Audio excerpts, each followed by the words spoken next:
আজকে গেলাম ছাত্রীর বাড়ির নাম হটের অনুষ্ঠানে। হ্যাঁ বন্ধুরা, তো এসেই দেখছি ভগবানের নাম কীর্তন শুরু হয়েছে আর ভগবানের দর্শন করে নিলাম। আর তারপরে ভজন শুরু হলো। এদিকে এসে দাদা আবার আমার মাথায় তিলক লাগিয়ে দিল আর এদিকে ভজন হচ্ছিল।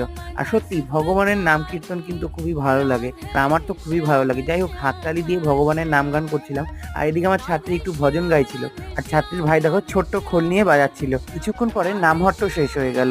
এরপর আমরা বসে পড়লাম প্রসাদ নিতে। আর দেখো থালা গ্লাস দিয়ে গেছে আর আমি তো ওয়েট করছিলাম কতক্ষণে দেবে। যাই হোক, জল দিয়ে গেল, তারপরে দিয়ে গেল ফ্রাইড রাইস আর আলুর দম। আর সত্যি সত্যি ফ্রাইড রাইস আর আলুর দমটা কিন্তু সত্যিই ভালো লাগছিল, যেহেতু এটা প্রসাদ আর আমার তো প্রসাদ খেতে খুবই ভালো লাগে। স্যালাড দিয়ে গেল আর দেখো এর মধ্যে ছিল পনির। সত্যি প্রসাদটা কিন্তু আলাদাই স্বাদ ছিল। যাই হোক, তারপরে চলে আসলো চাটনি আর আমের চাটনি করেছিল, তারপরে ব্যাট পাপড় চলে আসলো। এটা ভালো মতন খাওয়ার পরেই পায়েস চলে আসলো আর পায়েসটা খেয়ে নিলাম। খাওয়া দাওয়া শেষ করে স্টুডেন্টদের সাথে একটু মজা করতে গিয়েছিলাম। গোপাল সোনাকে দেখে আমি এখন বাড়ি যাই। দেখা হচ্ছে পরের ব্লগে, টাটা।